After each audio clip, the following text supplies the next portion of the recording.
Hello friends, welcome back to my channel Sujan's kitchen. দেখতে পাচ্ছেন খাজাটা কি সুন্দর খাস্তা এবং মুচমুচে হয়েছে এবং লেয়ারগুলো কি সুন্দর বোঝা যাচ্ছে। তো চলুন দেখে নেওয়া যাক রেসিপিটি। খাজা বানানোর জন্য সর্বপ্রথমে ময়দাটাকে মেখে নেবো। তার জন্য এখানে একটা থালার মধ্যে নিয়ে নেবো 2 কাপ ময়দা, এই 1 কাপ আর এই 1 কাপ 2 কাপ ময়দা নিয়ে নেব। তারপর এর মধ্যে দিয়ে দিতে হবে স্বাদ অনুসারে লবণটা দিয়ে ময়দার সাথে ভালো করে মিশিয়ে নেব। এরপর এর মধ্যে দেবো 4 থেকে 5 চামচ মতন ঘিটা দিয়ে ময়দার সাথে ভালো করে মিশিয়ে নিতে হবে। এবার ময়দার সাথে ঘিটা ভালো করে ডলে ডলে মিশিয়ে নিতে হবে। ময়ানটা যত ভালো হবে খাজাটা ততই পারফেক্ট হবে। তো ভালো করে ডলে ডলে ময়ানটা ভালো করে দিয়ে নেব।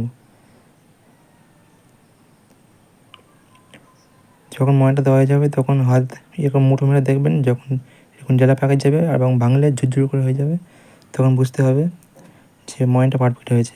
এরপর এতে অল্প অল্প জল দিয়ে যেরকম আমরা লুচি পরোটার জন্য ময়দা ডো মাখি সেরকমই করে এটাকে মেখে নেব।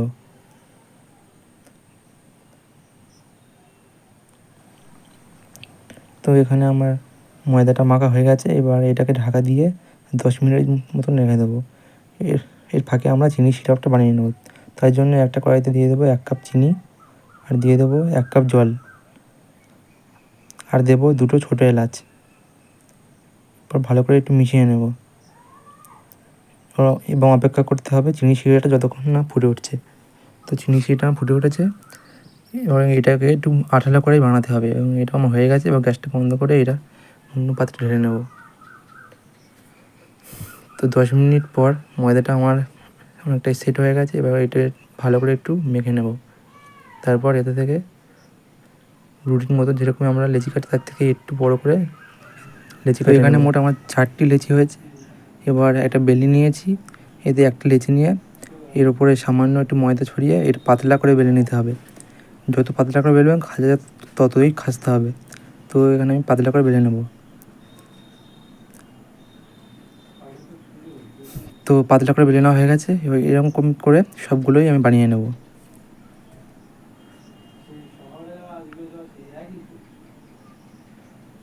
তো সবার লাস্টে যে রুটিটা বেলেছিলাম তার উপরে সাদা তেল দিয়ে ভালো করে ব্রাশের সাহায্যে একটু ব্রাশ করে নেব।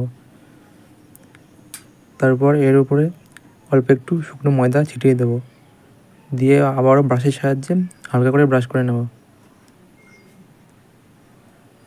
তো এইভাবেই প্রত্যেকটা রুটি আমি বানিয়ে নেব।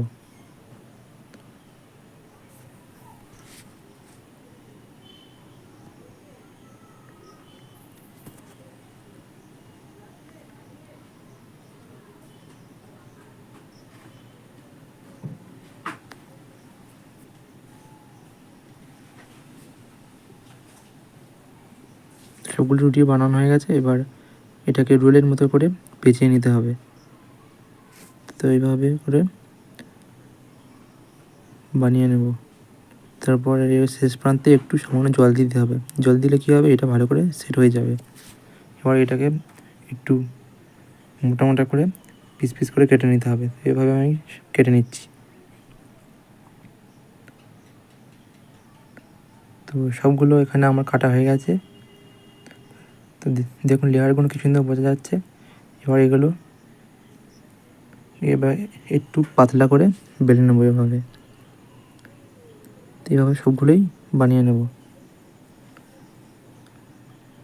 তো এখানে আমার সবগুলো বানানো হয়ে গেছে। এবার এগুলো হালকা গরম করতে হবে। যখন হালকা গরম হয়ে যাবে কড়াইতে বেশ কিছুটা পরিমাণে সাদা তেল দিয়ে দিয়েছি। খাজাগুলো একা একা ছেড়ে দিতে হবে এবং এই সময় গ্যাসের ফ্লেমটা একদমই লোতে রাখতে হবে। এক একে সবগুলো খাজাই আমি দিয়ে দেব।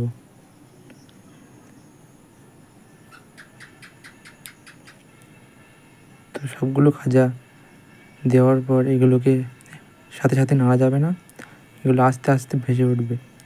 তো যখন এরকম ভেসে উঠবে তখন খুন্তির সাহায্যে এগুলোকে আলতো করে এভাবে একটু নেড়ে দিতে হবে।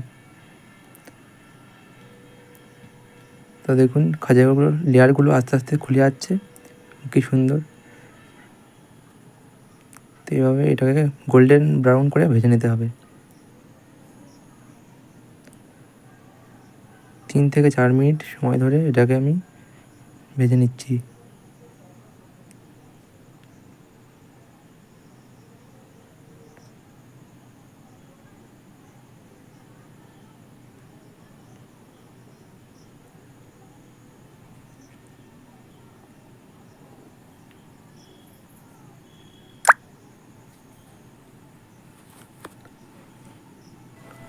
খাজাগুলো যখন এরকমই গোল্ডেন ব্রাউন হয়ে যাবে তখন এগুলোকে তুলে নিতে হবে।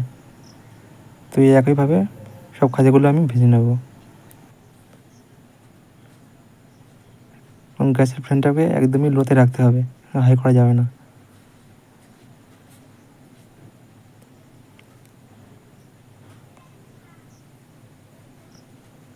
সবগুলো খাজা আমার এখানে বানানো হয়ে গেছে। এবার এগুলোকে চিনি শিরার মধ্যে দিয়ে দেবো।